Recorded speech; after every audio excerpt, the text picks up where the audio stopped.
How have you been? Wonderful. Have you been holding up okay? I have been. I feel terrible, but I actually kind of really like COVID. Really? Why? I don't have a commute. Okay. And I've been filling those 2 hours with so much productivity. Okay, well, which you and I sounds are really very lame. different in that regard. You like driving. Well, I don't drive, so I don't have to do it anyway. But I like not having everything closed and not feeling like I'm going to get arrested if I go outside without a face covering.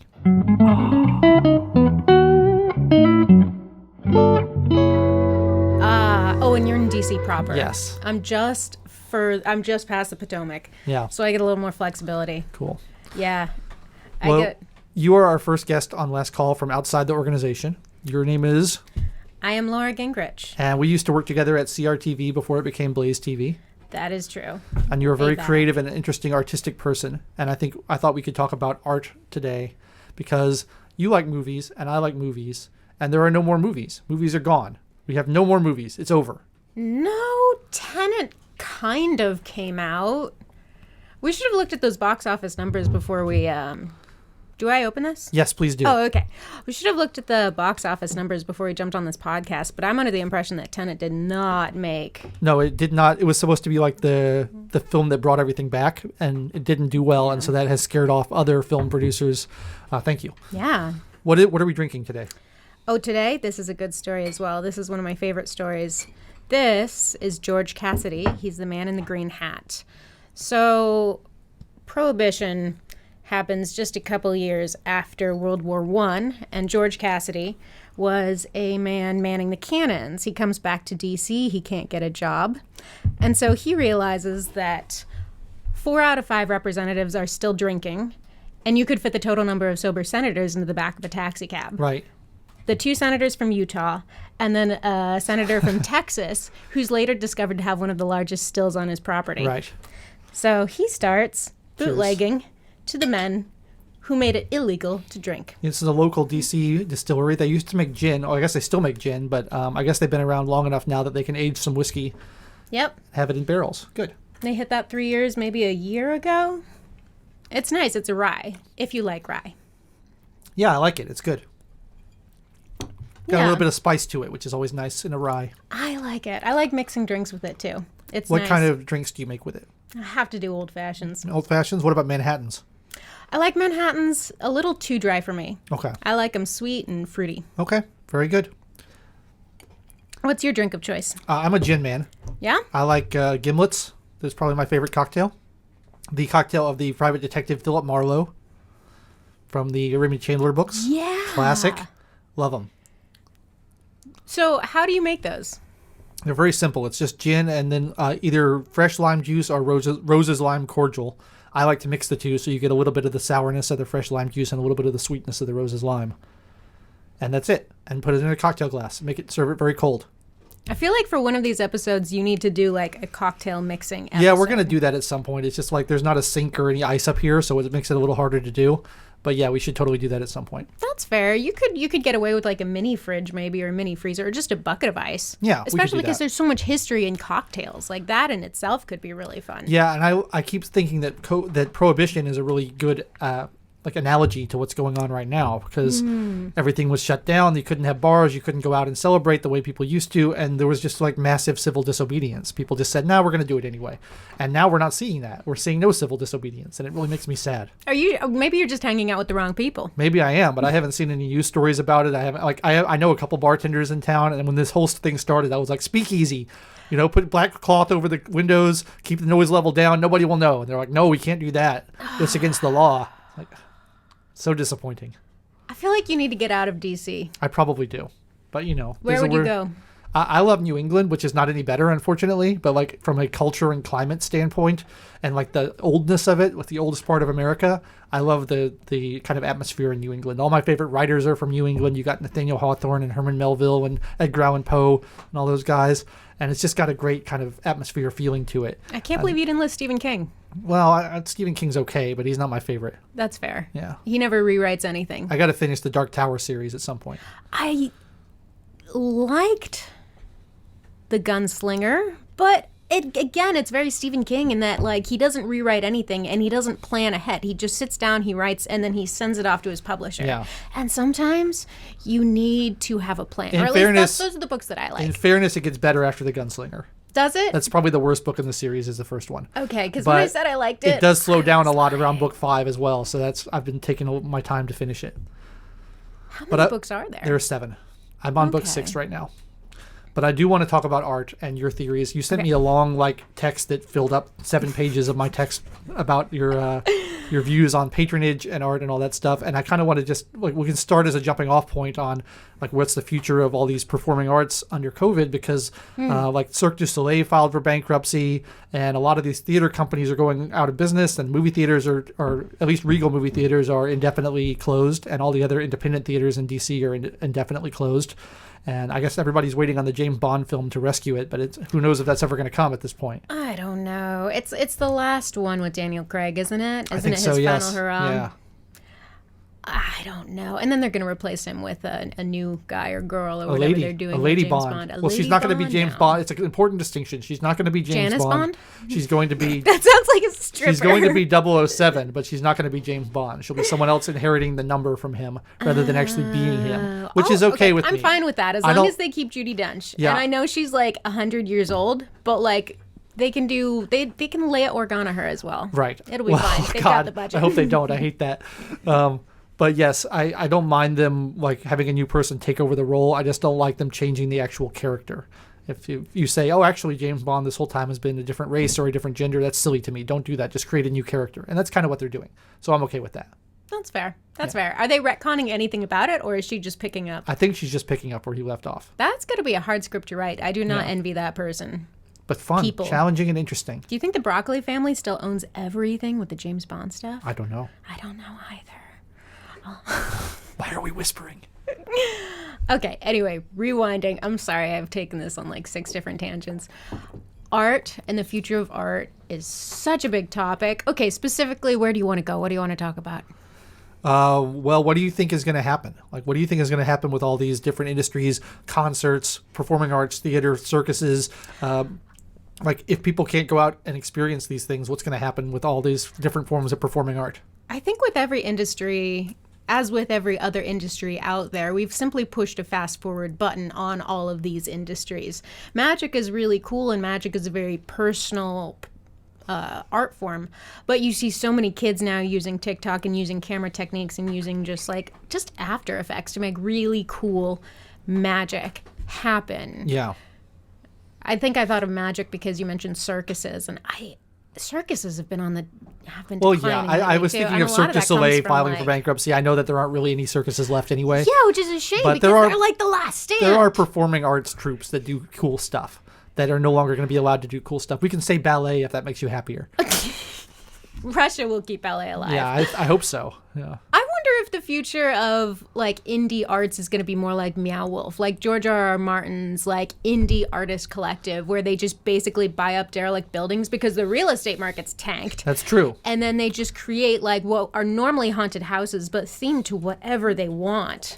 That's it's a cool like idea. Twilight Zone, but in a warehouse, but a huge warehouse, and then people pay for these experiences. I'm sure this stuff has to come back. Imagine I think if you what will. I find really depressing, imagine if it doesn't. That's what I wonder. Yeah. That's what I wonder, because, okay, so you've got COVID in 2020, and I hate to be a cynic, but I'm kind of just a very cheerful cynic. But, I'm pretty sure with how interconnected everyone is, one of the cons to that is that we're probably going to get a pandemic every couple years. Oh, it's coming, for sure. They've already run news stories about COVID-20 being cited in China.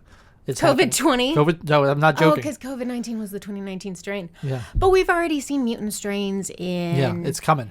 Didn't they find them in little minks in Denmark? That's the scary thing about... And they killed millions of minks in Denmark because they found a mutant strain? That's the scary thing about this, is once you set the precedent for every time there's a pandemic, we get to do all this stuff, then there's always going to be another pandemic. I mean, I remember the swine flu. I was living in New York at the time, and everyone was like, oh, swine flu, it's going to kill us all. And nothing really changed. Nobody Nobody locked anything down. Movie theaters didn't close. I'm pretty sure I had it at one point. I got pretty sick that year.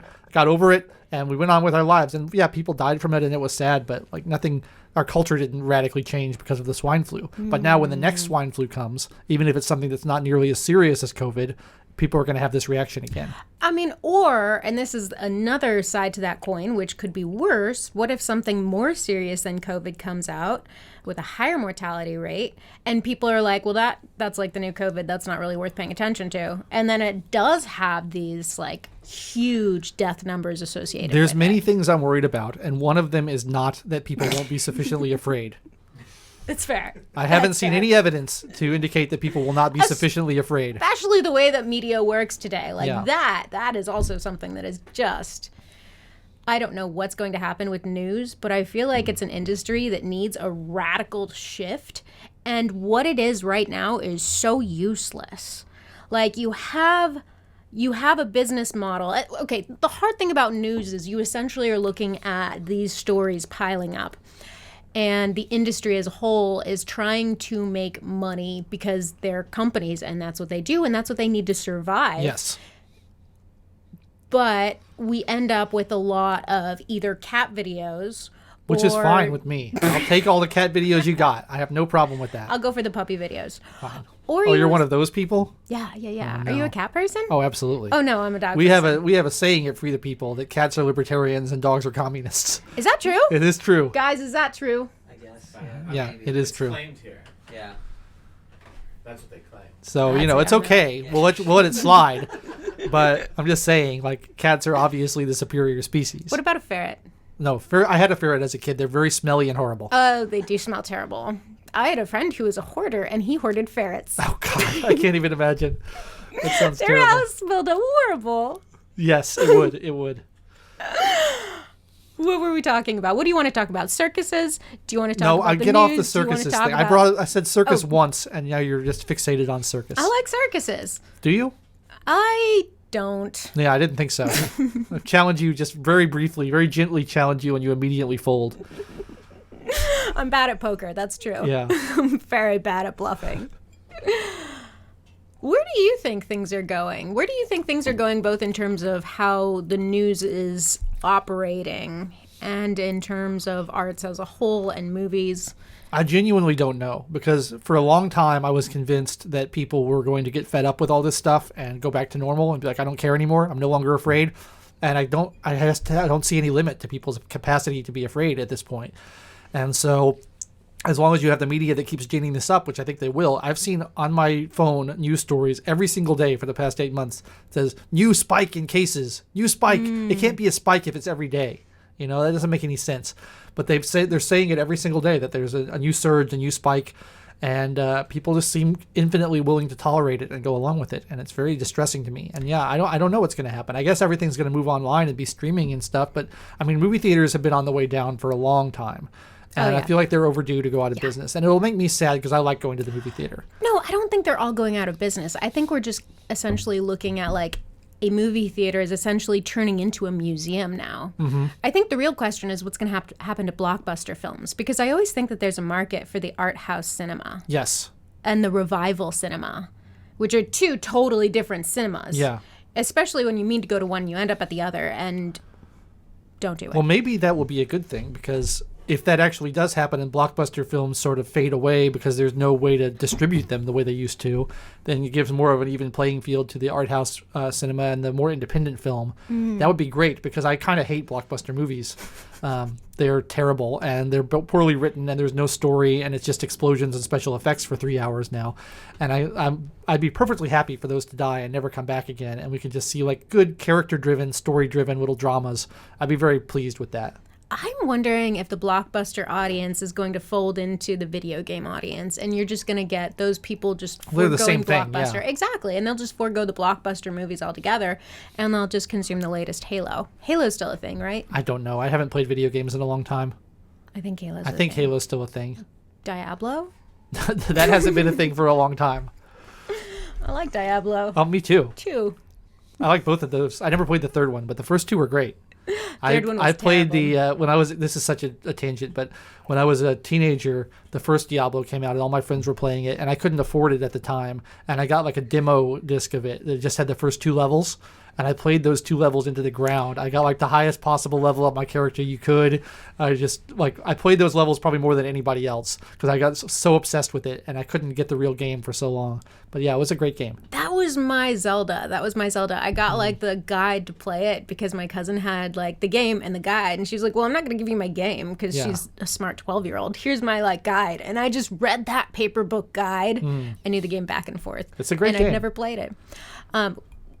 You want more? I want more. I'll do a little bit more, yeah. Okay, please. I brought this to finish it off at the very least. I've got another bottle. Okay, good. And for the story. It's a really good story. Tell And your I do think story you're right while that- I do this. Oh, just what happened with Oh. George Cass? Oh, I'll tell you the second half of the Tell story me the with second George half of the story. Cassidy.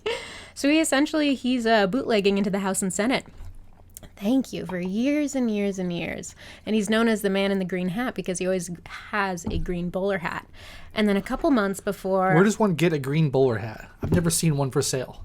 I don't... Because I am a hat I don't even know where I'd aficionado. get a For the people who bowler know hat. me, I like hats. Oh. I like to wear hats. I'll bet you $5 we can get a bowler hat and we can dye it green. Probably. I should get one. I don't know anything Wear it about on St. hatters. Patrick's Day. I feel like, is that why you're into England so much? Because like they have a lot of hatters in I'm England? definitely an Anglophile, and there's a lot of things about England that I have adopted into my persona, and hats is one of them, for sure. Why aren't you wearing one now? Because we're inside. Ah, that's right. That's right. Well, I'm being totally hypocritical about that, 'cause I always wear hats You're inside. calling yourself a gentleman. But I made up an excuse of why I'm not wearing a hat right now. But I usually wear hats. I like them. Nice. Yeah, I think you're right. I think I always see you in a hat. Like a beret or something. Or Not a beret. I'm You not don't- French. You're For an God's Anglophile, sake, not a come on. Francophile. No, I like You're right. fedoras. I like all kinds of hats. Down but with mainly Jefferson and the fedoras. Francophiles. Yeah, but the fedora is not the trilby, which is the mistake people make. Those are 2 different hats. Ah. The trilby is like the hip hop hat with the really really short brim on the back that everybody wears, the Justin Timberlake kind of thing. Not as good. Fedora is more of an Indiana Oh. Jones kind of broader brim. So what's the famous like Frank Sinatra like hat? That's a fedora. okay. Frank that is Sinatra a wore fedora. fedoras. Yeah. Got it. Cool. Yeah, and all those early detectives wore fedoras as well. That would have been so much fun. See, that's what you need to do during COVID. You need to make like homages to the early Frank Sinatra films. Yeah. It's interesting. The novel I'm working on right now is actually a love letter to the alcoholic detective stories of years gone by. The Thin Man series, where the Nick and Nora Charles were always drinking 7 or 8 martinis in any scene where they're trying to do detective work. And so I'm working on something like that right now because I love that. I think we need to rehabilitate the reputation of the alcoholic detective. Yes. Bring him back. We do need more film noir. Film noir, exactly. I feel like people would really relate to film noir today. Absolutely. Yeah. I don't know why, but I think that's a thing. I've always wanted to do a story of like a detective who essentially dies within the first 5 to 10 minutes, and then his secretary, who's like handled all of his casework and all of his paperwork, who's always been in the shadows handling his phone and his messages, she has to pick up the fragments of that case and put it together. That sounds like a great story. You should write that. Thank you. Yeah. I need to. So many projects. It's a good problem to have. A lot of projects going on for sure. See, and that's why COVID is amazing. You get the opportunity to work on all these projects. It's true if you are in a position to work from home and still have an income. I just feel bad for That's all the true. people who Yeah. do not have an income, and like saying to them, why don't you just write a novel, is a little bit tone deaf, you know? That is 100% true, and I do need to check my privilege. Check your privilege, Laura. I'm sorry. That's okay. My sister's been on my couch for a couple months now, and so she's kind of in that headspace. Oh, dear. So I totally That's understand. I shouldn't say that I totally understand because it's not me going through it, but COVID is a very difficult time, and that sucks. But it's okay. We can still drink and be friends and have a good time. Yeah, and frankly, We shouldn't let it that come doesn't- between us. COVID isn't stopping us from doing this. No, not at all. Just because there's a camera here. I don't know where that sentence Okay. is going. So what else did you have to say about art? So, art. So, movies, video games, plays. Where do you think theater's going these days? I don't know. I'm not really a theater guy, so it's hard for me to say. There's a theater company that puts on plays in DC that I took you actually. We went to go see a play for Halloween a couple years ago, and I got an email from them, and they were like sending out CD-ROMs of like performances and stuff. They're not actually doing any live theater right now, and they're trying to make it work with other stuff. But I'm certainly not interested in any of that. Like, I don't care if you're not putting on a show. But I'm really not a theater guy in general. But it does make me sad. I'm very sad about concerts because I love to go to concerts. Yeah. I kind of just got back into concerts actually, because for a long time I didn't have enough money to go to concerts, and I forgot about them for many years. And then I started making a decent living, and I started going to more of them. I remembered that I had money all of a sudden, and I could go to concerts. So I started going to a lot of them in D.C. and really enjoyed them, and I saw a lot of great acts. And then, like, right when I was really getting into it, they all shut down. Yeah. And so there's all these bands I want to go back and see again that I saw that were so great, and I'm really bummed out. I keep checking, like, the Anthem DC website to see if they're reopening, and there's nothing going on. It's really sad. What was the last concert you saw? The last concert I saw was this kind of, I don't know if you know them, they were kind of an experimental metal band called Ohm. O-M. Ohm. That sounds like a very Logan And band. it's just like, it's a guy with a bass guitar and a drummer. And it's just the two of them, and they make these really spacey, like echoey, almost Middle Eastern influenced drone metal tracks, and they're fantastic. I love them. That was the last thing I saw. You'll have to forgive me. That is the one thing I did not do, is put that on silent. You're welcome to dig in there. Stand by, everybody. That's great. This is a great cutaway. Do you need a pickup We're shot? experiencing technical difficulties, and we'll be back momentarily. Beep. Oh yeah, I interrupted you about hats. Yes. So I interrupted you about the green bowler hat, and you were going to finish that story, and we got off on a side tangent. So. Oh, about hats and Frank Sinatra. Yeah, and we so went down a rabbit continue hole. your story about the green hat gin or whiskey. Okay, so a whole bunch of the representatives and senators were up for re-election, and he decides to, with the Washington Post, which was just a fledgling paper at the time, write a 12-page expose that appeared for 12 different days on the front page of the newspaper, detailing his entire bootlegging organization. And I'm sure, like, there are other reasons why people didn't vote for these senators and representatives, but that definitely probably hopefully played into it, of just the blatant hypocrisy of these politicians, which is surprising because I normally have so much faith in them. And then hardly any of them are reelected, and Prohibition is overturned. The end. Well, that's good. It has a happy ending at least.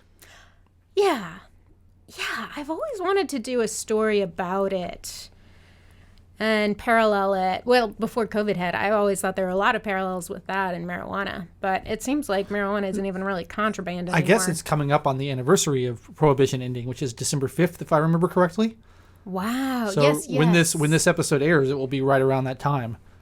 Excellent. So that'll be good. Well, here's to Prohibition then. Well, no, Almost I 100 will not years, drink like to 102 Prohibition. years? I will drink to No, the I end love of Prohibition. because then you get to do things in secret. Yes. It is nice that the Speakeasy I don't need has permission to drink. Well, good. I'm glad you think that. But it is nice that the Speakeasy has sort of come back as a cultural thing, even though it's, kind of fake speakeasies. They're totally fake speakeasies. But, you need the password to get in. Did you get the opportunity to go to speakeasies before COVID hit? No. They had some good ones in D.C. They had some really good ones. I've never that been had, to like, one in limited D.C. I capacity. went to one in London. There's one that opened up in Atlanta, which I'm hoping to go to when I go home for Thanksgiving to see my family. You should. Atlanta is going to be a blast. Yeah, it's going to be fun. I'm envious. They had the best speakeasy here in D.C. where it didn't have a menu. You'd go in and you'd say what kind of liquor you liked and how you liked it generally. And then the bartender would just make something up for you. Oh, I like that. That's great. Right? I used to do that all the time, and people would get mad at me. Like, I would go into places, and they'd say, "What do you want?" And I would say, "Just surprise me. Like, make me something that you've been dying to make all day Yeah. that no one is ordering." Yeah. And they get stressed out about it. They don't want to do it. And so I like that. No, you would have loved it. It was Yeah. great. They had the best. Remind me of the drink that has gin and egg white and citrus. Is it a Clover Club? I don't know. I think it's a gin fizz. Okay, but Clover what's a Club Clover has Club? gin and egg white and citrus, Yum. and it's very good. That was an amazing bar. The problem is, The no trick one with went. They egg totally whites went and out of drinks business is you before use half an COVID. egg white for one drink. Oh. If you use one egg white, it's too many. White? It's too much. Too much. No. It's too You thick. want all of that egg white No, foam. it's half an egg It white is per drink. delicious. It's perfect. You're wrong. Okay, well you can try it, and then when you get Okay. all the eggy foam on your teeth, you'll see. Okay, that's why you have to have like a wide glass though. Yeah. The problem I think with these egg white drinks is they're often served straight up in highball glasses with all the ice that gets everywhere. And then you go through you're right, probably 4 inches of foam before you get to your drink. Yeah. You get a big broad what do they serve Prosecco in? The old ones that are old and flat? Oh. They're not tulip. But Yeah, I don't know what those are called. Like a brandy snifter kind of thing? yeah, that would be better for an egg white drink. Yeah, probably. Yeah, we need to do a bartending drink here, or a bartending show here. That would be fun. Yeah, I want to do some more cocktails because I'm running out of just straight liquor in my collection to drink, as Mike Fuse is always reminding me. I don't have too much left. So I keep making him drink really disgusting drinks that I'm trying to finish off. I'm like, I bought this. I don't like it. You drink it. See, that's such a human thing. It's like, smell this. It smells awful. Smell it. Yeah. It's horrible. People do that to each other all the time, and it's horrible. I am the most guilty of it. Okay. Anyway, we've gone over like 6 different like tangents. Got anything you want to plug? Anything I want to plug? Anything you want to plug? Sure.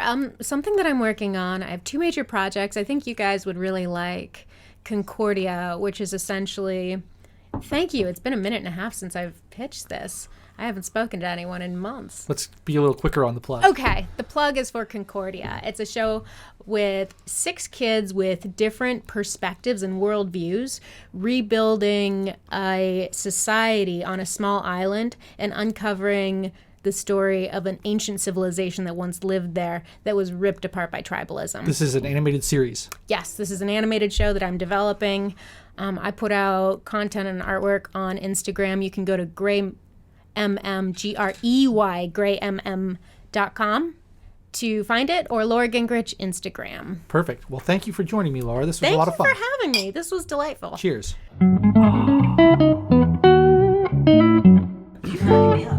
Really? Good. We're funny. We're very funny. It's good. Yeah.